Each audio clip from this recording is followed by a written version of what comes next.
Bonjour à toutes et à tous et bienvenue sur mon vlog français. Aujourd'hui, on va discuter la pauvreté.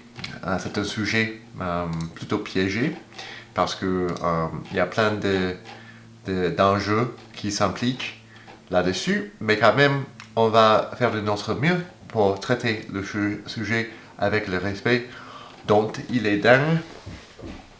À mon avis, c'est une question très intéressante parce que évidemment, on remarque un décalage de moyenne à travers tous les pays du monde et même au sein des pays.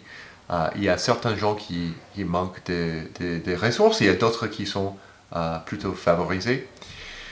Et on se pose la question, c'est quoi qui fait que il y a certains gens qui vivent dans la pauvreté et d'autres qui vivent dans la richesse totale. Donc évidemment, la pauvreté mondiale n'est pas une fatalité, mais le résultat d'un système complexe de causes interconnectées qui nécessite une approche globale et nuancée pour être comprise et combattue. Donc tout d'abord, je veux mettre à côté les jugements, parce que souvent en discutant des questions de moyenne, on a l'habitude de juger les gens, soit en les traitant de lâches ou flammes, en disant qu'il manque de courage pour s'en sortir. Mais à mon avis, ce n'est pas du tout le cas. Certainement, la pauvreté, ça joue un rôle important sur la confiance.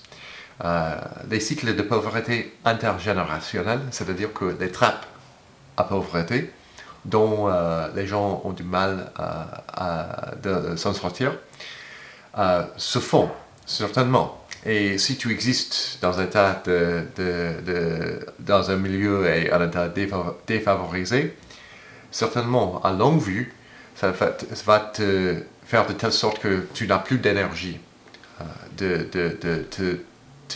faire dans le combat de la vie. Mais quand même, ça ne veut pas dire qu'il y a quelque chose primordial qui dit qu'il y a une différence entre les gens qui ont du succès et ceux qui n'en ont pas.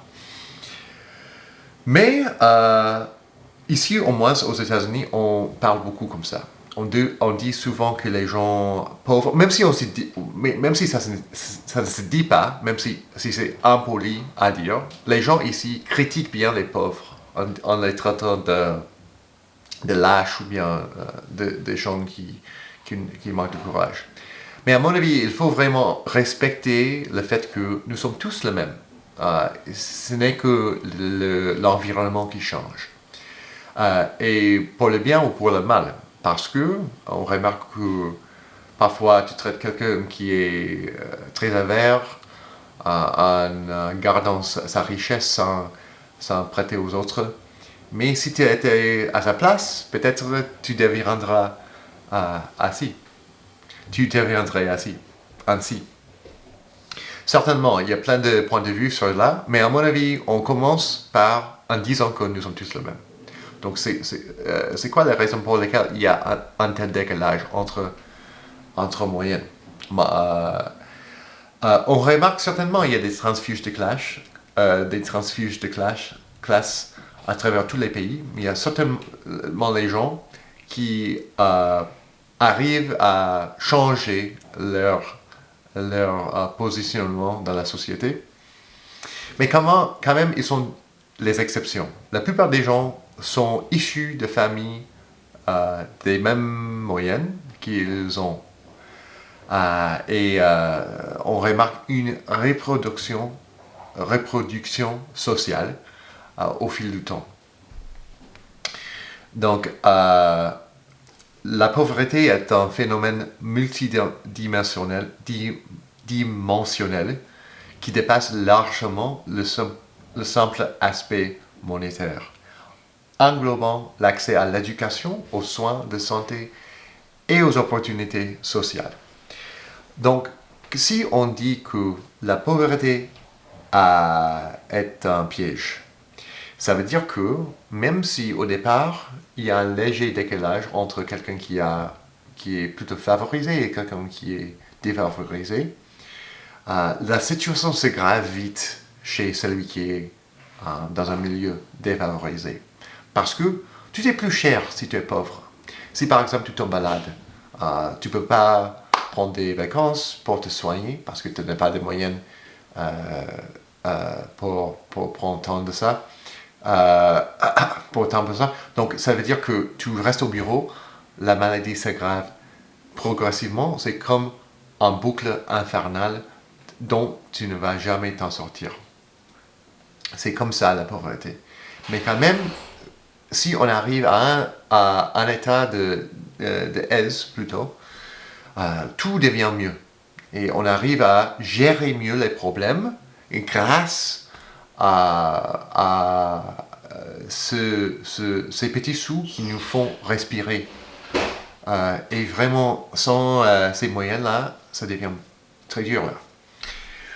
Donc, contrairement aux idées reçues, la majorité des personnes vivant dans l'extrême pauvreté ne se trouvent pas dans les pays les plus pauvres, mais dans des pays à revenus intermédiaires. Donc, évidemment, c'est pas dans l'Afrique de l'Ouest, par exemple. On parle beaucoup, il y a certains États qui, globalement, manquent de moyens, mais c'est des gens en Inde, par exemple, qui sont dans le pire état de pauvreté. Parce que même si, au niveau de PIB, il y a quelques chiffres qui ne sont pas étonnants dans certains pays, c'est pas vraiment que tous les gens de ce pays sont dans la pauvreté. C'est pas du tout le cas. Et également aux États-Unis, c'est un pays dit riche, mais quand même ici à San Francisco, on remarque les SDF partout. Des gens ne sont pas riches là, ce sont des gens pauvres. Donc évidemment, c'est pas, on parle des moyennes, des chiffres qui englobent toute la société, mais la gamme au sein d'un pays est énorme. Donc il faut toujours prendre ça en tête. En 2024, environ 700 millions de personnes vivent encore sous le seuil d'extrême pauvreté. Ça veut dire environ $2 par jour, soit l'équivalent de la population combinée de l'Union européenne et des États-Unis. Donc c'est un chiffre assez marquant. C'est toujours difficile à évaluer l'état de vie selon simplement les chiffres de dollars, par exemple. Si par exemple les SDF, peut-être ils en ont plus en tant que sous-espèce blé, comme ça, mais en réalité, avec l'addiction aux drogues et autres problèmes qui sont particuliers aux SDF ici aux États-Unis, peut-être en réalité la situation est pire ici par rapport aux autres pays du monde. Mais quand même, on sait bien en Inde, ailleurs, c'est d'autant plus. Ok, donc je vais te donner quelques citations marquantes sur ce sujet, à méditer, à réfléchir. La pauvreté n'est pas naturelle. Elle est créée par l'homme et peut être surmontée par les actions des êtres humains. C'est Nelson Mandela qui a dit ça. D'un côté, je suis tout à fait d'accord. Certainement, on peut dire que la pauvreté est la conséquence d'une faiblesse politique. Ça, c'est sûr. Mais quand même, il y a certainement, par exemple, avant, quand nous étions tous en brousse, avant la société même, avant la civilisation, est-ce que nous vivions à l'époque dans la pauvreté? Peut-être pas, peut-être que oui. Mais en parlant de la pauvreté, normalement on dit qu'il y a un décalage. Pour que la pauvreté existe, il faut avoir de la richesse aussi. Si tout le monde est dans le même état, on ne dit pas pauvreté, on dit c'est comme ça. Donc, évidemment, dans la société, avec la richesse, avec le décalage entre cette sidération, ce clivage entre riches et pauvres, ça fait de telle sorte que c'est en conséquence du développement. C'est l'arrivée de la pauvreté. Une autre citation ici. Dans un monde d'abondance, la persistance de la pauvreté est un scandale moral. Donc, c'est un critique plutôt perspicace en disant que on arrive à une telle richesse, pourquoi la pauvreté existe-t-elle toujours? Bon, c'est une critique très tranchante et très correcte parce que c'est comme ça, oui. La pauvreté est la pire forme de violence. C'est Gandhi qui a dit ça. La pauvreté est la pire forme de violence. Parce que je pense que la pauvreté a un impact sur l'estime de soi, sur l'identité même. Si tu es quelqu'un qui est le plus riche du village, peu importe l'état normal, peut-être c'est un village pauvre, peut-être c'est un village riche, mais si toi tu es le plus riche du village, tu te sens bien, n'est-ce pas? Tout va bien. Parce que en comparant avec les autres dans ton cercle, tout va bien. Si tu es le plus pauvre de ce village, ça va jouer un rôle sur ton cerveau. Soit ça va te mettre de feu pour t'encourager à bosser 100%, soit ça va te déprimer pour que tu n'as rien à foutre. Tu es totalement déconnecté avec le monde. Parce que tu dis que je suis un vaurien, je n'ai pas de bol, rien ne va. Donc, certainement, ça va jouer un rôle sur ton cerveau, sur ta mentale. Et forcément, si tu as d'enfants, ça va jouer un rôle important sur leur également. Ok, l'inégalité est le terreau de la pauvreté. Le terreau de la pauvreté. Je ne comprends pas exactement ce que ça veut dire, mais quand même, on va continuer. La pauvreté est le parent du désespoir et de la frustration. C'est Martin Luther King qui a dit ça. Entièrement d'accord avec cette citation. Je pense que le pire effet nocif de la pauvreté, c'est pas forcément sur la physique, mais c'est surtout sur le mental.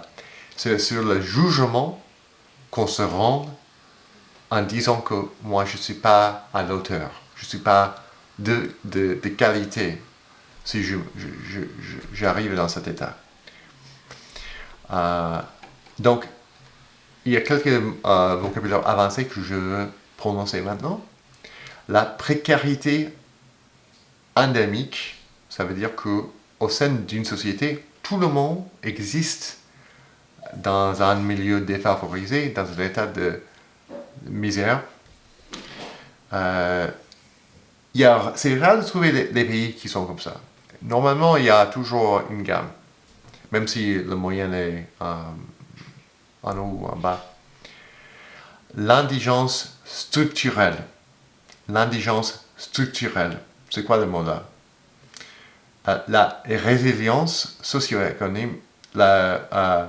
L'indigence structurelle, ça veut dire que c'est la pauvreté qui se réplique.